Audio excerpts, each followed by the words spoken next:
Please join me again in welcoming Director John Early.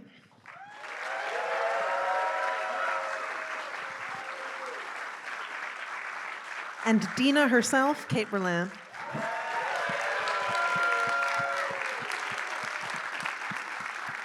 They're standing for you. Where are you guys going?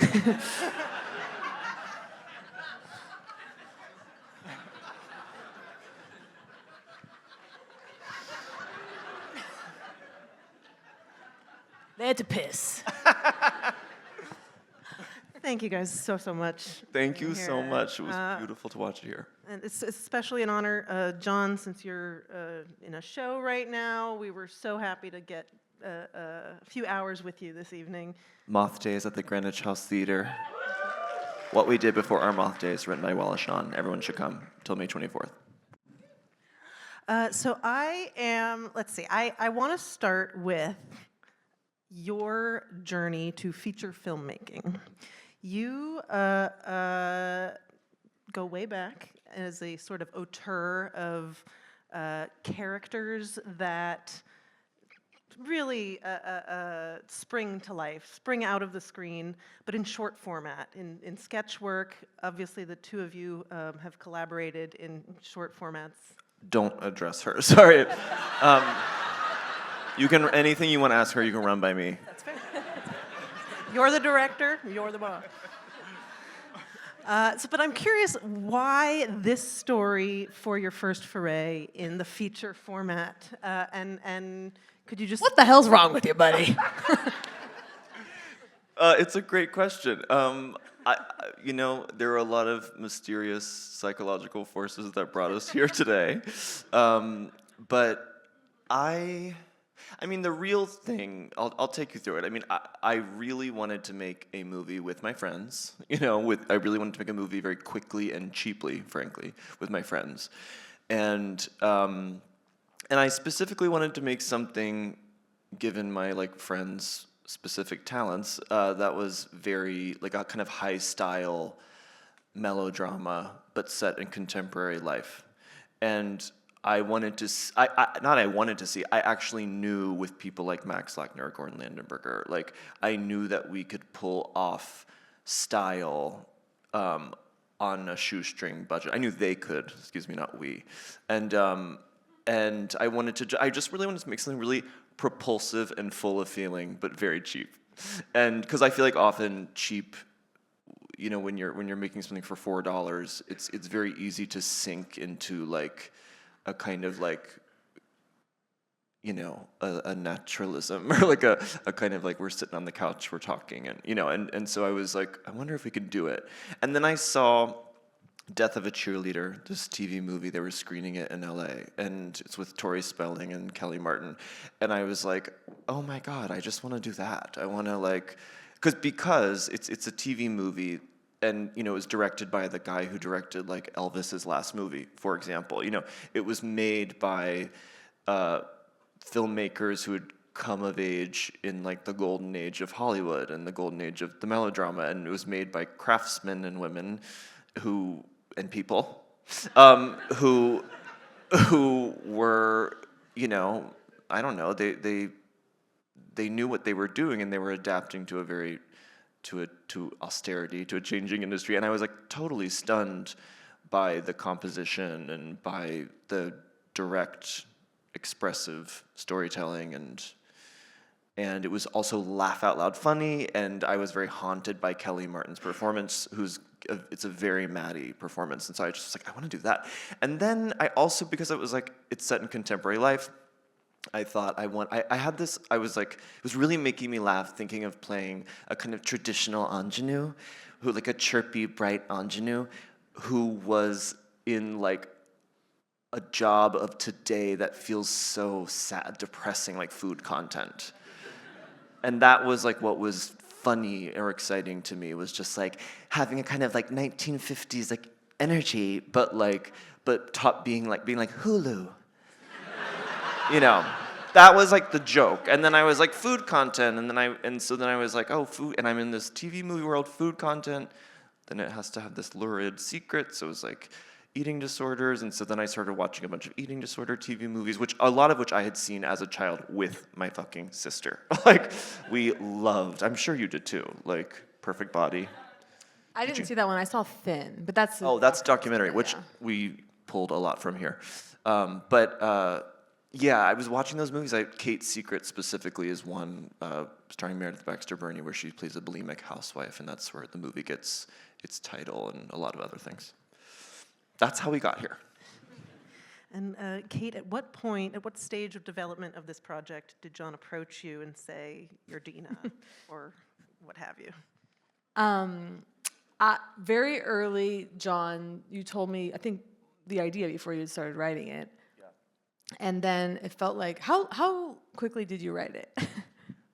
I don't know. I mean, pretty quickly, as I'm sure you can tell. Stop selling yourself short. I'm not. I mean, he's going, it's it's so cheap. I go, looks expensive to me. Yeah. You know when you're gay and poor and you can't make a movie? Yeah. No, but it's very impressive to me. He wrote it. It felt very fast to me. And then we had a reading at John's house where we shoot the movie, and forgot the question. Yeah. Well, I can answer. Oh, Well, I have to. I mean, I think this is maybe an interesting answer. Is like I was writing for my friends, and obviously I knew I wanted Kate to be in there somewhere, but I didn't know where. And then I was like listening to the Shaft soundtrack a lot.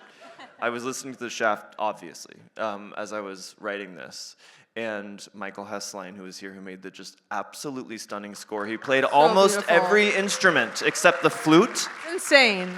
And maybe your brother. Stand up. Stand up, Hess. I'm sorry to do that. Sorry to I mean, start but saying it's just, that, but it's true. It's so shocking. It's amazing. It's so amazing. But I was like listening to the Shaft soundtrack, and then I was like, I was like, oh my God, there can be dance in this movie. I was like, because I really wanted to. I was listening to Shaft, and I was like, I want there to be dance, but that's too stylized. I was like, no, not if I justify it, and it's like a queer dance class, And then when I thought queer dance class, and I was imagining it kind of a queer dance class that kind of sort of in a way turns dark, and like leads to this like health crisis, and then I was imagining like, I don't know. That's just I imagined Kate in the dance class. Okay. I'm not saying anything about your sexuality. That's for me to talk about off mic. But it was more just I wanted to do choreography with Kate, Love you, doll. I think, I can sort of see my way to an answer to this question because you were writing this film for your friends. But I'm so impressed by this ensemble coming together and truly understanding the assignment in terms of a comedic register, in terms of, I'm curious how you both see this film as whether it's a satire, a spoof, a send-up, an homage, a pastiche. You can throw out all these terms to categorize what you're doing, but I think there's an incredible deftness with which you've put together this movie that's laugh out loud funny, as we all have experienced together, but that's also just sort of shockingly heartfelt and real and not laughing at the character of Maddie or at the character of Dina, but still sort of letting them play completely straight-faced while everybody participating knows it's a joke. Could you just speak a little bit about your how you do that comedically and dramatically? Well, I mean, it was important to me that it never feel like a dramedy, like some sort of in-between mix of things. I wanted it to be both a hard comedy and a hard drama. And I can't, I don't really know. It is, I have to say, it is kind of mysterious to me, but it was basically it just was like, if you kind of follow the genre, if you follow the structure, like where it clearly wants to go, and you just commit to it at every point on an acting level, or and I think the filmmaking is very sincere too, and we gotta give a shout out to Max Lackner, who did the DP Max the Lackner. cinematographer. Incredible. He's just a god. He's in the back row. You stand Stand up too, Max. Stand up. He's Unbelievable so work. amazing. He's so amazing. But Well, also that just it speaks to like your sensibility, just your personality, which like and the way that you. I mean, and I think to your earlier question, like the cohesion, how everyone is like in this world together.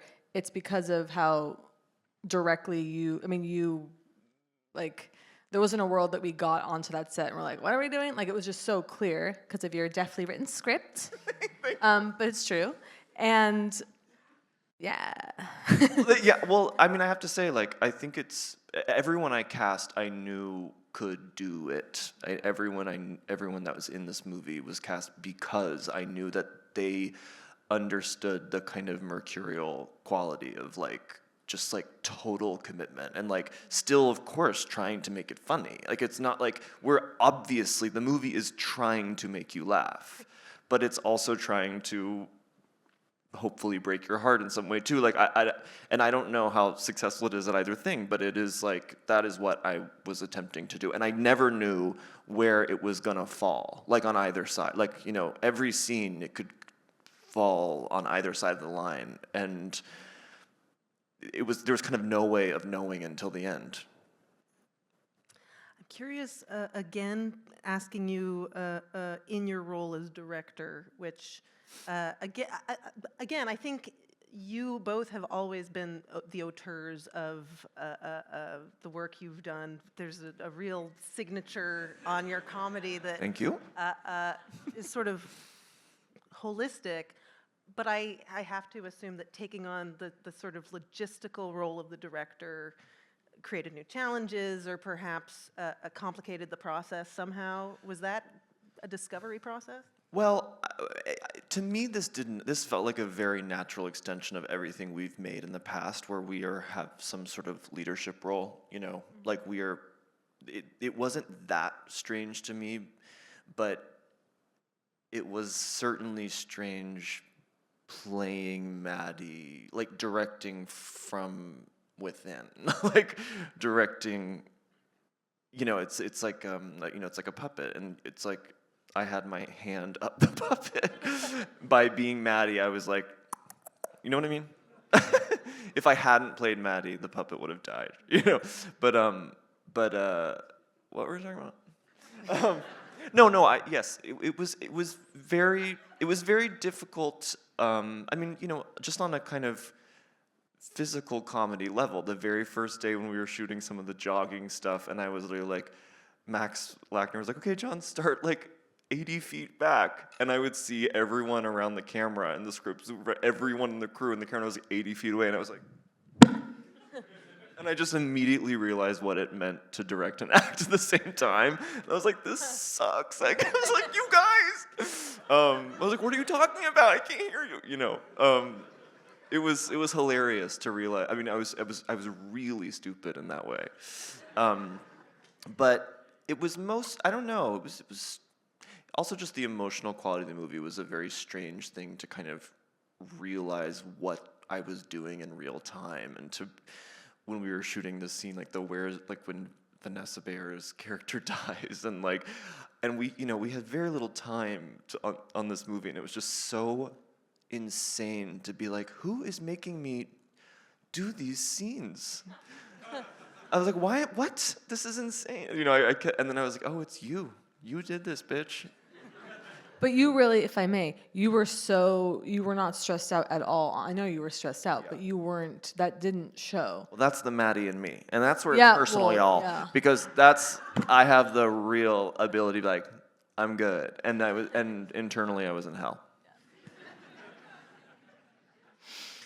I'm going to open it up to the audience in just a moment, but I just have to ask, we in theaters right now, there's a comedy about the phenomenon of school shootings, and this is a comedy about the phenomenon of bulimia and eating disorder and intense pain that a protagonist is navigating. Why do you think? Do you think in some way looking at a difficult subject matter via comedy can lead you to insight that a genre like melodrama or straight, prestige bait drama can't access? Does comedy get you around the darkness somehow or through it? Yes, I mean, I don't think that this movie provides. I'm in no way setting out to provide insight about eating disorders or bulimia. I'm not. It was more like I was pulled in by a genre and a tone, and then I ended up being kind of like amazed by the symbolic potential of bulimia. Like, I found myself wanting to make this very like kind of hysterical in the old sense melodrama, like Marnie or Suddenly Last Summer, with like a big crazy therapy scene at the end, and then I was like, oh my god, and I've made it about bulimia, and it's like vomiting, and it was cool. And then I was also like, oh wait, and bulimia, it's self-induced. It's like, and then it just became interesting to me that Maddie is on some level, as much as she's trying to keep it together, she's also trying to self-destruct. I don't know. It's an avenue to talking about a person. It's not an avenue to talk about like an issue. But I definitely think for me, and I'm sure I think this is true for Kate. It's why we're friends. It's. I always need a comic angle into like feeling. And I would say like we don't this like separation between the two has always felt really ambiguous and like beside the point. Like this Totally. part's funny and this part's sad, and don't you fucking get it wrong? Which part's funny and which part's sad? Like just the way that they're like bleeding into each other. Totally. I think that's what we are drawn to in each other artistically, is we like it when it's totally like integrated and synthesized, and it's like, what? And what's so cool is my experience in working on this in post-production was like looking at the beginning of the movie that is absolutely more sing-songy, paper dolly, but if you look at everyone's performances, actually, you can see the seeds of like all the emotion that comes out later, and it's actually, I'm proud of that quality. It's integrated, kind of secretly integrated. You should be proud. It's spectacularly successful, in my opinion. Thank you. I do want to open it up to the audience. We have mics that'll come around. I see one hand right here in the center, and mics coming on your right. Thank you, beautiful film. I wondered if you could talk a little about your acting side and getting into the character of Maddie. I love that you referenced 1950s housewife, because that's definitely what I got. So was it watching those movies? Was it cooking? I'm just curious how you got into character every day, weekly when you were filming. I have to say, I'm sorry to say this, but it was just in me. She was just there. She was right there. Like we like rehearsed. It was like I went over to your house and we were like, anyway. I don't know. I came over for like 20 minutes. We're like, we should really rehearse before we shoot. Oh, of course we're rehearsing. And it was like you came over and it was just like, yeah. Yeah. You know what you're doing. Yeah. But so I really wanted to do kind of deep character And work. you've been doing her for your whole life. Yes, exactly. Yeah.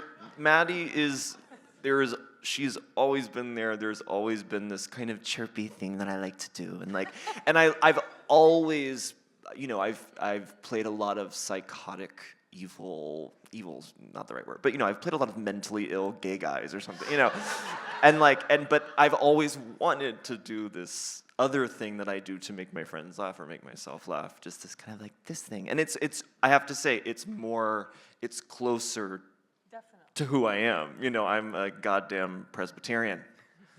I'm not, but I grew up Practicing. Very I'm much a practicing Presbyterian. Next question.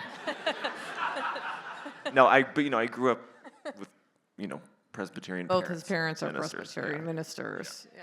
So that's really there, But that's what was so scary, is I was like, we didn't rehearse. And then we just did the first scene, and it was just right there. It was so cool. It was very exciting. Also, I feel the urge to say that you did host a screening of Showgirls for the cast. That's true. Which I think was really instructive if there were any questions. And again, it was so in your script, but you were very clear about the references, and you wrote an email to everyone with like, here are some movies to watch, here are some images. I mean, you did put everyone on the same page, my love.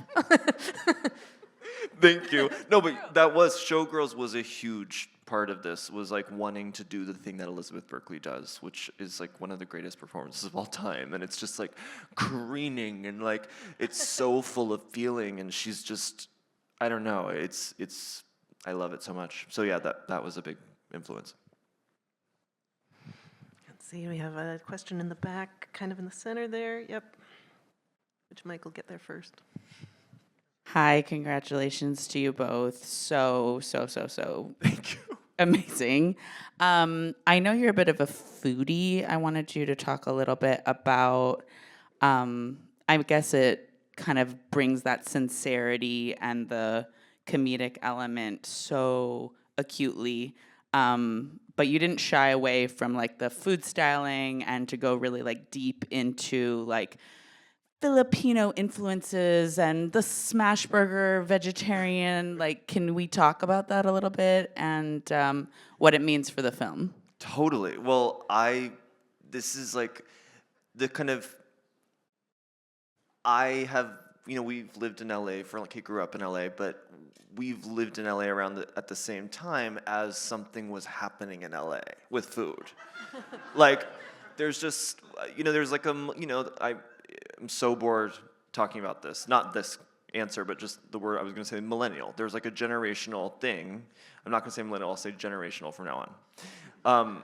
There's a generational thing with like this kind of like, when I first moved to LA and I was spending like $30 on an entree, but I was sitting on a milk crate. You know what I mean? Like the table, it was like 2 milk crates, and then there's a tin can on the table with the silverware, and the food's $900. And I was like, huh.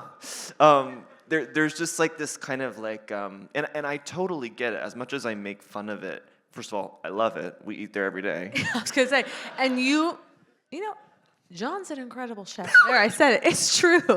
What? John is a really, really good cook. Thank you. In some circles, in some cultures. You take pleasure in the flavors. I do. No, but I think I'd love to cook. It's true. yeah, and yes, we attend those restaurants, and Yeah. and the proliferation of just online cooking videos, and Yes. the last 15 years of like. Well, and in the last few years, I mean, a huge part of this movie was that suddenly, like in COVID, obviously there was a huge thing with Bon Appetit. Like early COVID, like the Bon Appetit test kitchen took off, and that was thrilling, and I loved it. I loved it. Only to be What? cut down. Yeah.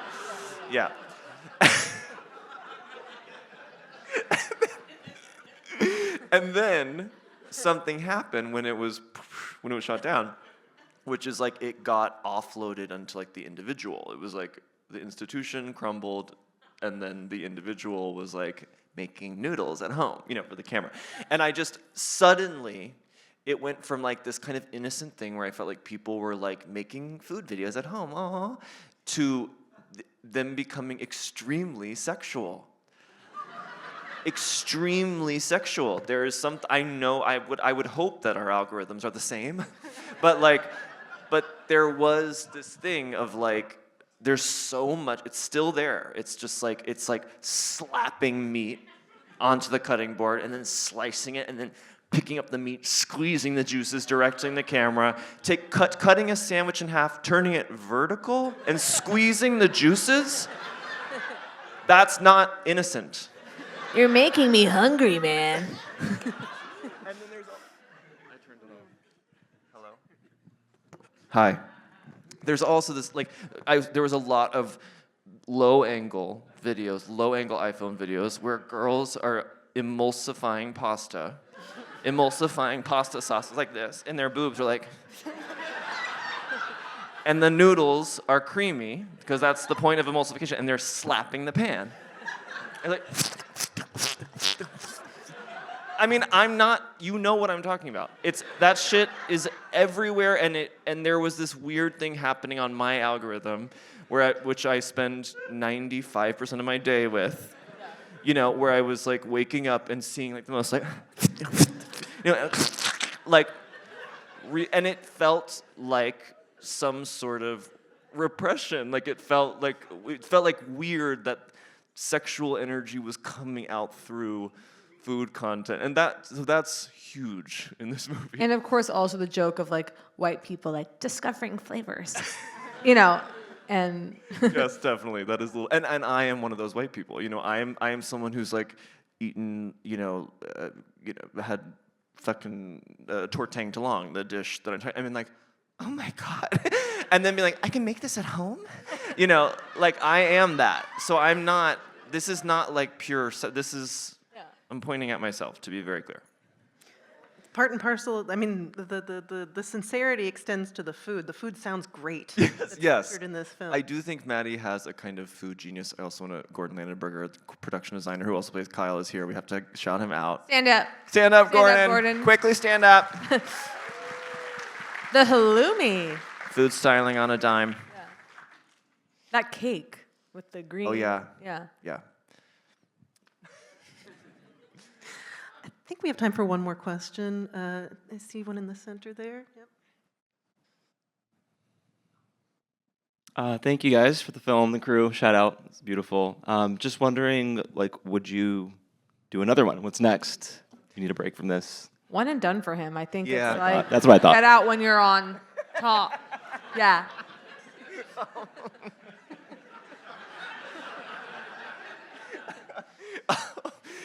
No, I would love to make more movies, and specifically, I have to say, I mean, it's so stupid to say this, but like, I would genuinely. My dream of Maddie is that she becomes a kind of like YA figure, you know, and that there are multiple movies that are like Maddie's Promise, you know, like. That's my dream, and that she's like, and that like girls love her, and they get the 3 movies in a little, you know, in a bundle. I'll buy the special edition disc set.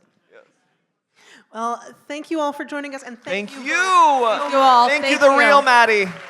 Thank you so much.